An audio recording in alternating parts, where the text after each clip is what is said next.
অর্থাৎ শ্রীগুরু চরণধূলির দ্বারা নিজের মনোরূপ দর্পণ পরিষ্কার করে নিয়ে রঘুবর শ্রীরামচন্দ্রের বিমূল যশ বর্ণনা করতে প্রবৃত্তি করছি। শ্রীরামের এই কীর্তিগাথা ধর্ম, অর্থ, কাম এবং মোক্ষ এই চতুর্বিধ পুরুষত্বই প্রদান করে।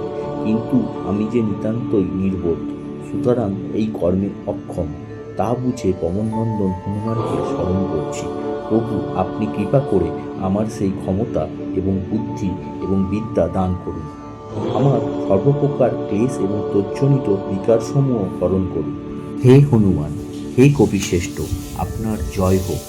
জ্ঞান ও গুণের সাগর স্বরূপ আপনি তিন ভুবনেই উজ্জ্বল, প্রসিদ্ধ আপনার নাম।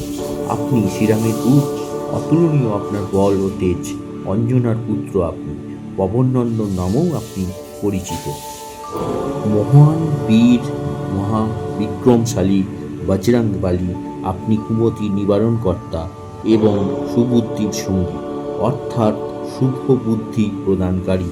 স্বর্ণবর্ণ দেহে শোভন বর্ণে কর্ণে কুণ্ডল এবং কুঞ্চিত কেশের শোভায় দর্শনীয় আপনার রূপ। আপনার হস্তে বজ এবং ধ্বজা বিরাজিত, স্কন্দে নিত্যান্তৃণ নির্বিত উপবিত শোভামান। মহাদেবের অংশে জাত আপনি, বানশ্রেষ্ঠ কেশরী আপনার পিতা। তেজস্বিতা এবং প্রতাপে আপনি সর্বজগতে পূজনীয়। সর্বপ্রকার বিদ্যা ও সকল গুণে ভূষিত আপনি উদ্দেশ্য সাধনে অতিশয় দক্ষ ও চতুর। বিশেষত শ্রীরামের কার্য সম্পাদনে আপনি সর্বদাই তৎপর। প্রভু শ্রীরামচন্দ্রের চরিত কথায় রাসগ্রাহী শ্রোতা আপনি। আপনার হৃদয়ে শ্রীরাম, লক্ষ্মণ এবং সীতা নিত্যবসতি। সীতাদেবীর কাছে আপনি ক্ষুদ্র দেহ ধারণ করে দেখা দিয়েছিলেন। লঙ্কা দহনের সময় বিকট আকর ধারণ করেছিলেন। রাক্ষসদের সংহারকালে আপনার রূপ অতি ভয়ঙ্কর। এইভাবে শ্রীরামচন্দ্রের কার্যোদ্ধারের জন্যে আপনি বিভিন্ন সময় বিভিন্ন রূপ ধারণ করেন। মৃত সঞ্জীবনী ঔষধি নিয়ে এসে আপনি শ্রী লক্ষ্মণকে পুনর্জীবিত করেন।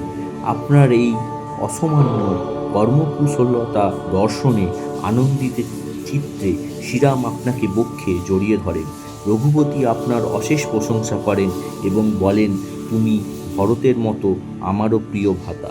আমি সহস্র বদনে তোমার যশ কীর্তন করি।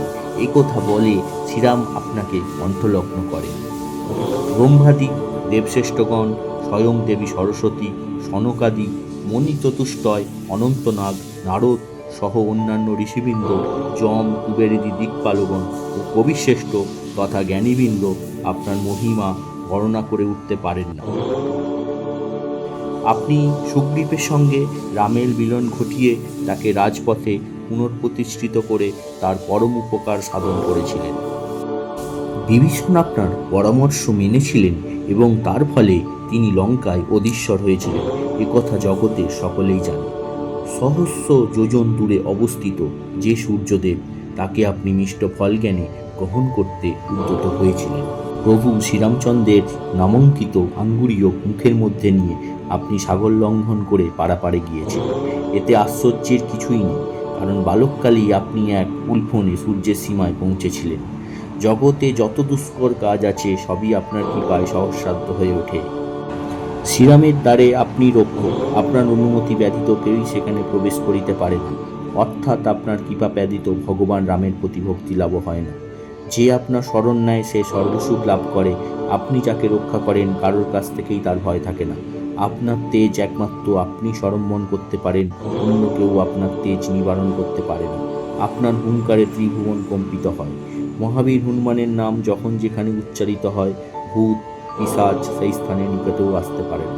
অন্তর হনুমানের নাম জপ করলে সর্বপ্রকার রোগ পীড়াদি বিনষ্ট হয়। সংকট পতিত হলে শ্রী হনুমানের নাম মুখে কীর্তন এবং তাকে স্মরণ করলে, ধ্যান করলে সেই সংকট থেকে মুক্ত করেন। শ্রীরাম সর্বজগতে সকলের প্রভু। সেই মহামহিমশালী সকল গুরুতর কর্মসময়ের দায়িত্ব পালন আপনার পক্ষেই সম্ভব হয়েছিল। অন্য কোনো মনোবাসনা নিয়ে যেই আপনার দ্বারস্থ হয় সেই অনন্ত জীবনের জন্যে ফল লাভ করে। অর্থাৎ আপনার প্রদত্ত ফলসমূহ এক জীবনে ভোগ করলেই শেষ হয়ে যায় না। সর্বজগতে এ কথা প্রসিদ্ধ আছে যে 4 যুগেই আপনার প্রতাপ সমুজ্জ্বলভাবে বর্তমান। সাধু স্বজনগণের আপনি রক্ষাকর্তা, অসুরদের বিনাশকারী এবং শ্রীরামচন্দ্রের একান্ত প্রিয় পাত্র।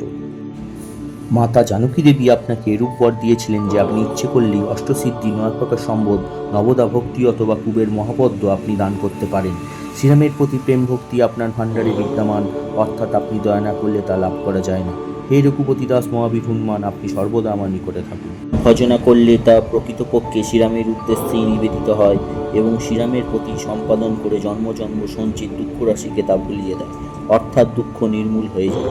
যেখানে যে দেশে বা বর্ণ অথবা জাতিতে যেই ভজনকারী জন্ম হোক না কেন, ভগবত রূপেই তার পরিচিতি হয় এবং অন্তে তিনি শ্রীরামে নিত্যধামেই গমন করেন। অপর কোনো দেবতার প্রতি চিত্ত বা নিবিষ্ট না করে কেবলমাত্র হনুমানের সেবা করলেই সর্বফলাফল লাভ হতে পারে। যিনি মহাবল বীর্য সম্মোহিত শ্রী হনুমানকে স্মরণ করেন, তার সকল সংকট দূরীভূত হয় এবং সর্বরোগ নিরাময় হয়ে যায়। হে প্রভু হনুমানজি, আপনার জয় হোক, জয় হোক, জয় হোক।